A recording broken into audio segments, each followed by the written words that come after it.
Hi Type Weekend, I'm Kawal Oberoi. I'm a freelance graphic designer and podcaster from India. I have a sick man bun. I am 5,040 point tall. And it's really awkward to be speaking to an audience I can't see, but I'm gonna try my best. You can check out my work on my website kawal.co or watch my last year's talk at Brand New Conference. This presentation is not about my work because I have been nominated to share my knowledge and experience on a topic that's equally important to our profession, which is pricing and budgeting projects as a freelancer with respect to a difficult market like India. Before we start, I want to put out some disclaimers. Even though I have worked with clients from US and Europe, my major client base is still in India. Therefore, most of the insights are India-centric. Also, I was midway in creating this presentation when I put out a poll on my social media accounts asking Indian designers who were interested in freelance to tell me about the questions they had on this topic. I was surprised that 80% of the questions were on the things that I thought people already knew. So I had to reconsider all of the content and I have redone the entire presentation to address more of beginner level questions. So with this presentation, I'm sharing things I wish I knew when I was starting out, because at some point freelance was difficult for me. Then it became financially sustainable. Now, fingers crossed, it is kind of financially rewarding. And I have never felt like quitting freelance, although sometimes I do feel like trying out how it feels to be an in-house designer or work with my favorite teams, but never due to financial aspect of the work. Of course, fingers crossed. Who is this presentation for? If you are a young designer who want to get full-time into freelance, this presentation is made for you. If you have spent less than 3 years freelancing, you will find this quite useful. If you have spent 3 to 5 years freelancing, you will find it mildly useful. And if you have spent more than 5 years in freelancing, then congratulations, because it means freelancing is financially rewarding for you. So you don't need my advice. You can probably listen to my podcast where I talk to people who are smarter than me, or take a break till the next talk. Okay, bye. Now, for those of you who have stayed, I have tried to cover as much as I can about this tricky topic. Pricing is a skill that takes time to learn, so this talk won't answer all your questions about this topic, but I have tried my best to give you a framework and enough information material to get you started and find your own formula. So, let's start by talking about this concept called value. That is, people pay you because they see value in what you are giving them. So many times I encounter designers, especially the ones who are starting out, who act from a place of an internal metaphysical denial of their own value. That their work and labor doesn't have an actual value, even though somebody else is using it for a desired purpose. People are doing a favor by paying them. This denial is evident in the kind of dramatic posts that some designers share on social media. You are saying that there's no value to my work, but give me money because I have to pay bills. And then there are statements like normalize asking for money for creative work. Stuff like this baffles me because who made getting paid for labor an abnormal thing? We literally do that every day. We do that with cleaners, doctors, teachers, etc., etc. How is this work different? I think most of these comments come from an internal denial. So before you convince a client that your work has value, you yourself have to be convinced. So first thing first, you should confront this internal denial. One way of doing that is by articulating the value of your work. Sit down and think deeply about what you do and how it adds value to the world. Talk to friends, mentors, people you trust, and write everything down. Another way of confronting this denial is by getting more work experience. You can work or intern with somebody who can use your work and sell it to a client. This will give you a proof of concept that your work has value. And sometimes this denial can come from low self-esteem or other internal issues. In that case, therapy can help. Now let's talk about another concept called money. Strangely, money is villainized in a lot of design circles. The thing is, there was a Big Bang, there were planets, Earth, single cell life, life on land, primates, humans, civilizations. One chicken will fetch you 3 bags of unbleached rice. Fast forward, humans invented money and making transactions and accounting easier. So unless humans evolve beyond the need of money, we are stuck with the system. So get comfortable with it. We exchange value for money. And most of the times when designers say that the clients aren't ready to pay what they are worth, it is because the designers haven't talked about the value they bring to the client.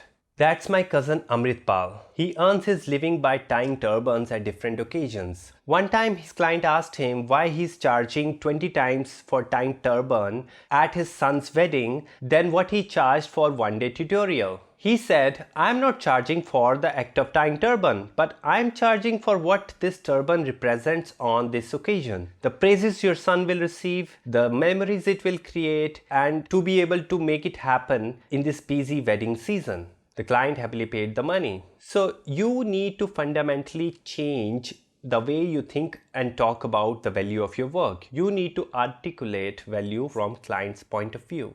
Broadly speaking, in my experience, when it comes to hiring a designer, a client decides your value according to the following factors. Your expertise with respect to the problem at hand. Number 2, your credibility.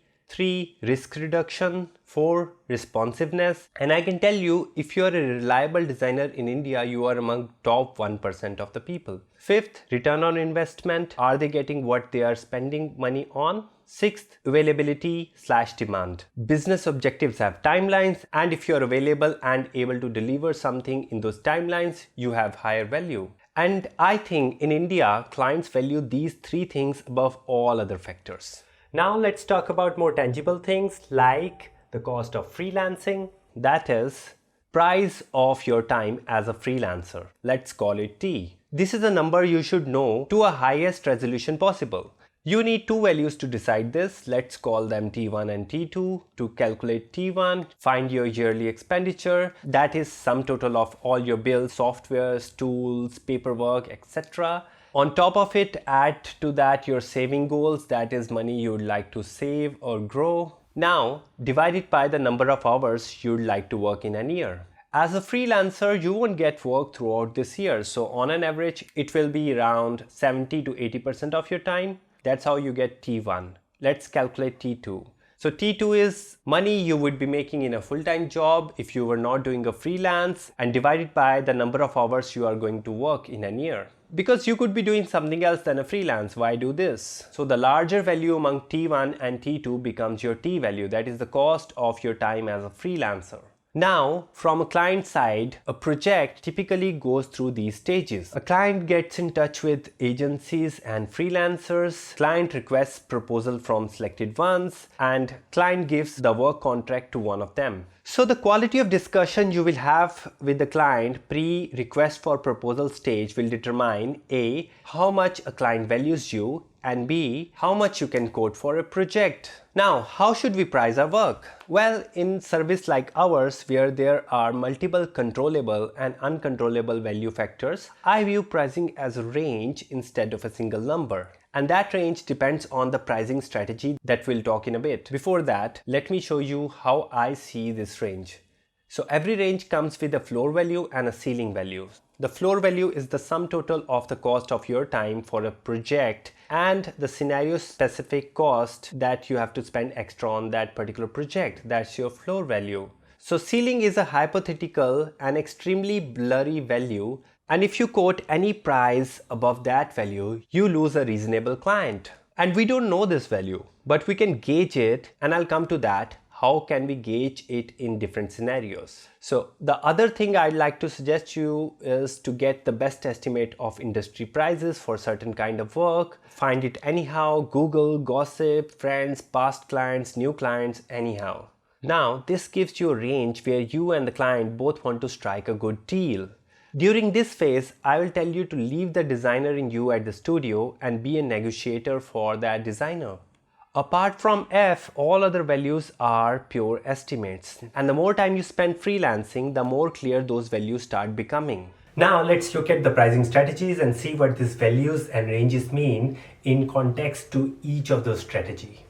There's no one size fit all way of pricing. It depends from task to task, work to work, client to client, and market to market. Number 1. Quite popular method in the West, but good luck to anyone trying to charge as per this method in India. Firstly, due to social and cultural norms, it's not a common practice here. Secondly, justifying the hours you spend on a piece of work to a client would be super difficult. as most of the clients here are extremely parsimonious.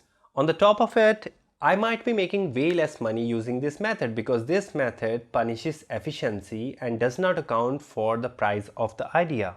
Well, it's a good method for pricing linear work with well-defined goals like website development, creating artworks, etc. etc. In this method, the floor value equals to your T value. If you are a beginner, you can start by pricing yourself at F and keep increasing the price in consecutive projects. Soon the market will tell you when you reach the ceiling value because you will start losing multiple consecutive deals. That's the time you have to readjust the dial to reach a sweet spot. Second, a week's or a month's work contract. Again, this is a time-based method and it makes it difficult for a client who aren't designers to see the justification of the time as they don't know the cadence at which a designer delivers. Although this is a popular method for mid to large scale businesses, creative agencies and design studios to hire freelance designers. In fact, I have worked with a lot of studios based on this method. In this method, mostly the scope of work, expectations and terms are dictated by the person who is hiring you. As a rule of thumb, you can easily ask for 1.5 to 2 times of what a fully salaried person costs to the client because you are being hired on demand and with less liability to a studio. And creative industry is so well knit, you can literally pick up the call and ask a friend who has past work experience with that particular company. In this method, your floor value would be T multiplied by work plus commute and travel, stay, extra tools, etc. etc. This is a highly competitive space and in my experience, the only way to increase your ceiling value is by being highly specialized and being available. And while negotiating, learn to read the room because in this space, people are mostly upfront and comfortable in asserting the right price. Number 3, retainership. If you're looking for a financial safety, this is a good method for you. Here, you and the client decide on monthly charges for a set number of deliverables, and the contract can span up to multiple months or a year or more. My advice is to only pursue this if you have developed a relationship with the client and maybe do a 1-month paid trial. Keep note of return on investment for the client and company's growth. And in your contract, keep a provision for revised pricing and negotiation every 3 to 6 months because the workload might change. The downside of retainership is that you will eventually feel like you're hitting a growth plateau and monotony. You can combat it by committing only 1/4 of your time to this method and rest of the time for other client work. Here the floor value is T multiplied by the time you'd want to give it every day, multiply by the days in a month, plus any extra cost of services and assets that you like to purchase for specific work, but you can always have it in the agreement to bill those separately to the client. You can increase your ceiling value by showing specific expertise, more ROI, and better chemistry with the client. Now, flat pricing or service packages. Most of the low budget clients in India love this method as they know what they are getting for what price. Here, as a designer, you assign a cost for a kind of deliverable with clearly mentioned terms. For example, a brochure of 12 spreads will cost X and a client can only do 2 revisions over a week's time, and these are final files the client will get, and extra will cost so and so. A clearly defined package for an upfront payment.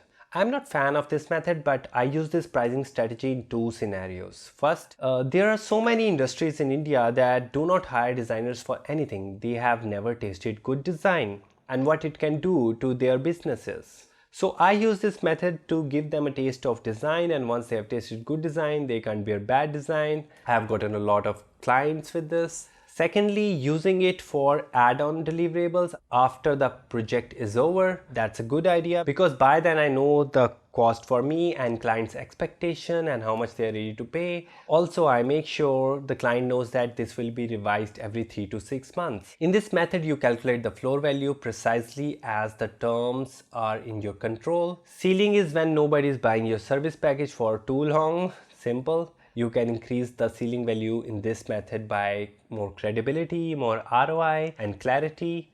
But this raises the question that should a logo for a cocktail party be priced the same as the logo for a 10-year-old corporation? More importantly, will the client feel you are doing justice to the work? Secondly, does it matter how much time you take if the work gets done? This is where you mature as a designer and go for pro-level pricing. Remember I said my effort is to show to the client the value I bring to the table before the request for proposal stage.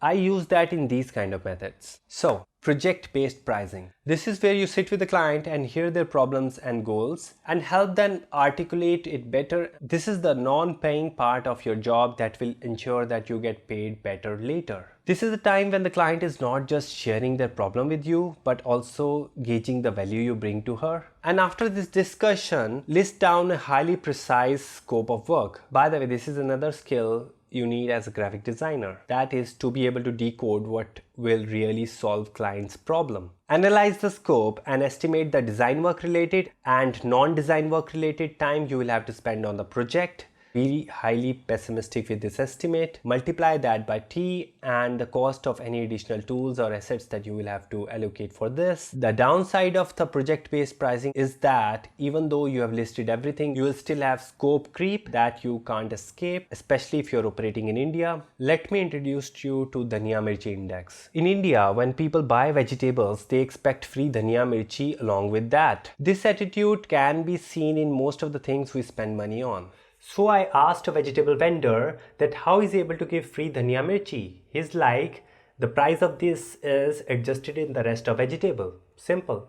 So you take all the calculations you did, add 10 to 30% of the Dhania Mirchi index. Now you have the floor value for this pricing style. And you will notice that the floor value for different kind of projects, that is a logo for one-time party versus a big corporation, will be entirely different. Downside is that this pricing method comes with a very fuzzy ceiling value. An upside is that it also has a room for a lot of negotiation. Always add a fair amount of profit and room for negotiation while quoting your first price, because there will be negotiation from client side, and if there isn't one, then you have definitely priced yourself really low. The good part is that you have control of making odds in your favor by asserting your values in the scope determination phase. Now, you might raise this question that, Kawal, this sounds like a big playground. How do I make the ceiling value less blurry? Good question. I'll tell you about how you can do that, but before that, let's talk about some other methods. Value-based pricing. This is absolutely a beast of pricing strategy, but it requires a lot of belief, expertise, and business acumen. This is where you're charging directly for the value your design is going to bring to the client. This only works for high budget clients and can only be applied to quantifiable and achievable metrics and business goals. Here's how it works. So you ask the client to quantify the financial profit goal they want to achieve through a design intervention. You try to figure out the ways you can help them achieve it, and you charge a percentage of that profit. Clients will usually want accountability related to that, and you can give them a risk discount. Let's say if the goal isn't achieved, the client pays only 50% of your fee. In this method, you have a lot at stake, but if you make it happen, you'd be really rich. Method 7, royalty. This method is a sibling of value-based pricing and usually works well where there is a traceable number of uses. It is an extremely popular method when it comes to creating merchandise on a specific artwork. In fact, I also get small amount of money via royalty each month. This method is pretty simple. You get a percentage of share of profit for each usage of your work. 8th, equity. Extremely popular method among designers who work with startups. So if a promising client needs a high design involvement in their business and they don't have the budget you have quoted, you can ask for equity. This is a complete gamble. You are trusting the other person's capability to succeed. I know a lot of designers in my own circle who work like this. Next up, licensing. It is not a pricing strategy, but an entire subject in itself. Type designers know this. It's a backbone of type industry. But in the context of our discussion regarding pricing, I want you to talk about limiting a license rights. Let's say a client doesn't have the budget you'd want. You can negotiate a deal where you have limited usage license of your artwork. Now, you might ask, what's my favorite method? Although I use a mix of all these methods, but 80 to 90% of my revenue comes from a project-based pricing, but enhanced with evaluation style based on value-based pricing. Let me explain. Remember the calculation we did in the project-based pricing, and I said that the ceiling value is super blurry, and remember the value we calculated in the value-based pricing model? So I try my best to estimate both of these things, and I use the value calculated in the value-based pricing as the ceiling value for the project-based pricing. Because I know from the client's perspective, the client is making similar calculations to decide the maximum budget for a particular project. And any good business person is happy to spend this price. Now C is the goal. And it's up to me to strike the best deal by persuading the client based on the value metrics we talked about. This is it. This is what I use. Since what you're making is bespoke to that particular client and it is unusable by anybody else, you should consider an advance payment before you officially confirm the work in your schedule. This also brings client seriousness in the project. Secondly, in India, sadly, we have a horrible culture of people not paying on time. And I hate chasing clients for unpaid invoices. And I also like to sleep well at night. So I divide my payment into 3 to 4 installments. Also, my contract lists that only upon the last payment, the client can officially use the work that I've created. And there's absolutely no excuse for a serious and reasonable client to deny this method. And with higher prices come higher responsibility. When the project gets over, the client is going to assess the ROI, and that will determine if you will get more business, more work recommendation, good reputation in the industry or not. This is one of the things that will make sure that you have enough incentives to deliver well and not just become the high charging freelance bro dude. And irrespective of whatever pricing method you choose, get a contract in place. I'm not covering this topic because a lawyer should speak on this. Get a lawyer to draft it for you. And if you think lawyers are expensive, you are going to hate how expensive not having one is. Lastly, I would say most often than not, freelancers don't have problem with respect to pricing, but a general lack of behavioral requirement to be able to charge the right price and conduct a freelance work. Make sure you spend enough time brushing those skills up. I'm not going to cover that because the talk is almost over. Happy freelancing!